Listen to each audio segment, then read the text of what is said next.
ناصيتي بيدك. الناصية مقدم الرأس، الحتة دي.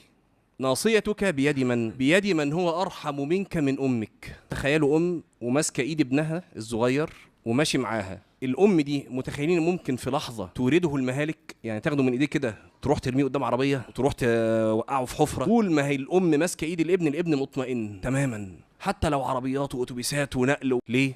أمي، فمش هتضيعني، مش هتاخدني من ايدي ترميني في التهلكه، مستحيل. قال صلى الله عليه وسلم: لله ارحم بعباده من هذه بولدها.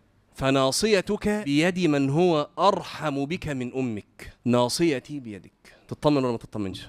مهما كان اصابك، مهما كان حصل، مهما كنت فقدت، تطمن ولا لا؟ ما هي الام دي يا جماعه اللي ماسكه ابنها دي، هي ممكن تكون واخداه من ايديه موديه للدكتور، والدكتور هيديله حقنه والحقنه هتوجعه، بس في الاخر مصلحته ولا لا؟ وما خدش الحقنه دي ممكن يموت، ممكن يصاب بمرض شديد، ممكن. ففي الاخر مصلحته، حتى وان كان في نوع الم شويه، بس مصلحته. عمر ما الولد يظن ان الام واخداه تاذيه، عمره ما يظن كده، ولله المثل الاعلى. فحتى لو في شيء مؤلم شويه بيحصل لك، انت ناصيتك بيده، اطمئن.